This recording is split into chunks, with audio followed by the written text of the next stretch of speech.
All right, get ready, folks, because we're about to really go deep this time, like spelunking into history deep. This deep dive is taking us straight into the Book of Omni.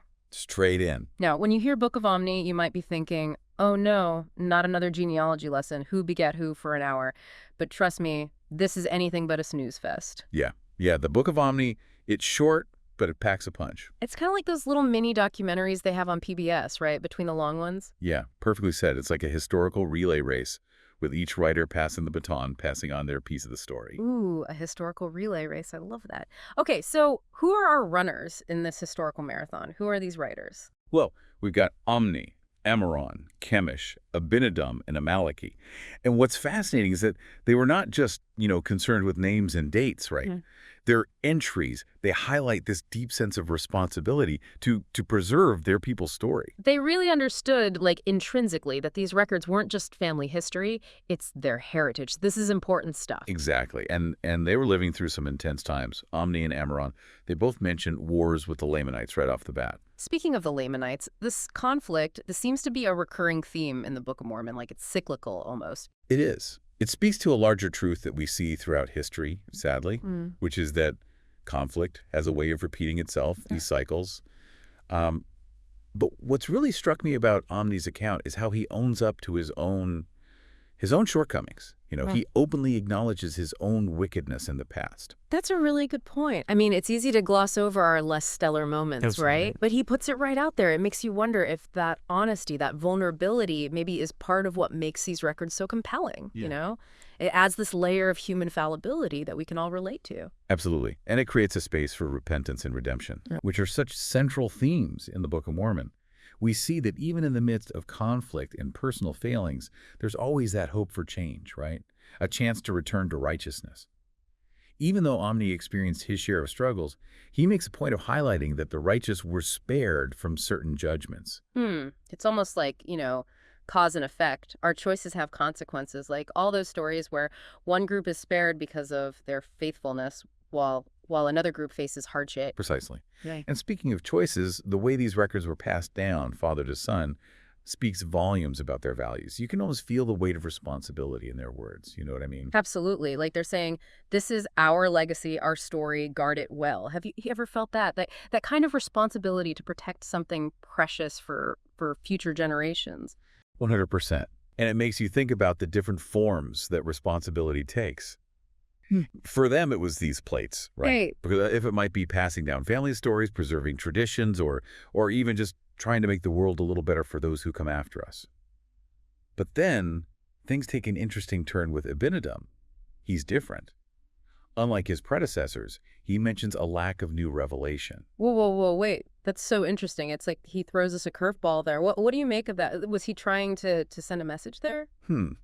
It's hard to say for sure, but it does raise some really interesting questions about how different faiths view this concept of continuing revelation. Is it ongoing or is it fixed in the past? Yeah. A really fascinating question. Still debated today, even. But before we get too far down that rabbit hole, let's talk about the biggest plot twist in the Book of Omni, Mosiah's migration and the encounter with the Zarahemites.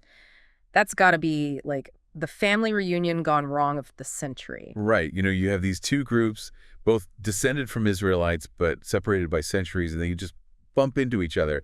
And you'd think they'd be thrilled, but it didn't exactly go smoothly. It's like running into, like, your third cousin twice removed that you never even knew you had, and you find out you got nothing in common. Right. I mean, they had a different language, different customs. They'd even kind of lost that connection to their shared religious heritage. It's kind of sad, actually. Yeah, it is. And it illustrates something that's happened so many times throughout history, right? Like cultures blend, languages evolve, and sometimes even faith, it fades as groups assimilate into new surroundings. Makes you wonder, what's lost and what's gained in those processes. Totally. The Zarahemites are actually a perfect example of, like, this thing called religious syncretism, where different belief systems kind of get all mixed together. Right. Can you maybe unpack that a little bit for our listeners, what that word means, what that is? Sure, yeah. I mean, it's essentially what happens when elements of one religion are kind of absorbed into another. So in this case, the Zarahemites, they still believed in a higher power, But it had become kind of muddled over time. Like they lost that direct connection to their Israelite roots. Right. So it's not just that they adopted a new religion. It's like they mixed a little bit of the old in with a little bit. It's a blend. It's a mix. Yeah. Like a cultural smoothie, I guess. Exactly. Okay. So we got cultural smoothies going on. We got family reunions gone wrong. But amidst all this cultural exchange, Amaleki introduces us to another fascinating character, Coriantumr. And this guy's got ties to the Tower of Babel. That's right, yeah. I mean, talk about a story that's hard to top. What do you make of this connection, this Tower of Babel tie-in? Well, it's pretty incredible, isn't it? I mean, it's like these ancient threads are all being woven together. You've got Coriantumr, the last known survivor of a civilization that vanished long ago, and this civilization directly linked to this iconic story of the Tower of Babel. It's like the Book of Omni. It's not even just like a standalone narrative. It's connected to this much larger tapestry of human history. Exactly. It reinforces this idea that we're all part of this grand narrative. Yeah. Right? This unfolding story that spans like generations and continents. And within that story, you see these recurring themes, the consequences of like unchecked ambition, right? The scattering and movement of people and the ways in which cultures interact and sometimes clash. Right. So much going on here. Yeah, it's a lot to process, but it's so thought-provoking, you know? It makes you think about our own place in this grand narrative, right? It does. I mean, we might not be building physical towers to reach heaven, but we still grapple with these similar issues. How to communicate across differences, how to manage ambition, and ultimately how to make our mark on the world in a way that's meaningful. Almost like history is a mirror, right? Reflecting back these timeless human struggles. But let's not forget about that mysterious group that Amaleki mentions. You know, the ones who try to return to the land of Nephi and then just vanish. Poof. Yeah. It's like a historical cliffhanger. Amaleki, he doesn't want us to lose sight of the bigger picture. His final message is this powerful call to action, urging us to seek spiritual knowledge, to embrace faith in Christ, and to offer ourselves fully to something larger than ourselves. So interesting that he ends on that note, especially after, like, we're talking about these epic historical events and migrations, and then he's like, okay, but here's what truly matters. Exactly. He reminds us that, you know, amidst all the uncertainties and complexities of life, faith can be this guiding force, right? And that's a message that resonates, I think, across time periods and cultures, this universal human need to find meaning and purpose. Yeah. Something to ground us when things feel uncertain. Yeah, it's that feeling like we all need something to hold on to, right? To guide us when things get rough. And Amaleki, like with his message at the end there, he's kind of passing the baton to us. Like, okay, now you go seek spiritual insights, make that connection to something bigger.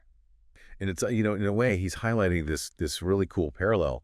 These record keepers, they felt this huge responsibility to keep their stories alive, to write them down and pass them on. And we have a role to play too in this human story that keeps going and going. Wow.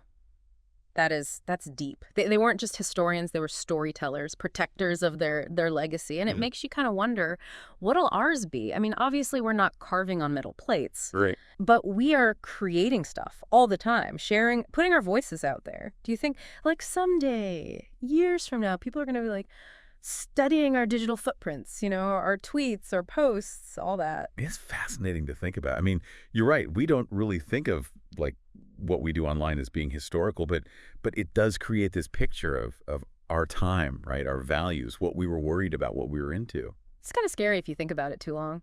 Makes you want to go back and delete some of those those late night rants. But seriously, it makes you realize the power and responsibility we have just sharing our experiences and our points of view. Absolutely. We have this incredible opportunity, maybe even a duty, to add something meaningful to the human story. And part of that, really important part, is learning from those who came before us, which is exactly what we're doing here with the Book of Omni today. You know, it really is amazing how much we got out of this little book. We had wars, we had migrations, we had lost colonies, we had reunions gone wrong, we even had a Tower of Babel tie-in. Like, the Book of Omni, it's like a historical piñata, just whacking it with a stick and all this cool stuff falls out. It really is. And it reminds us that sometimes the coolest, most insightful things, they come from digging a little deeper, you know, from checking out those overlooked parts of history and faith. That is so true. So to everyone listening out there, as you're on your own journey, remember the lessons of the Book of Omni. Remember those record keepers, those storytellers. Embrace that. Embrace storytelling. Seek spiritual knowledge. And never, ever underestimate how much even your story, your unique voice can impact the world. You just never know who's listening, who's being inspired. And until next time, keep exploring, keep asking those questions, and keep that deep dive spirit alive.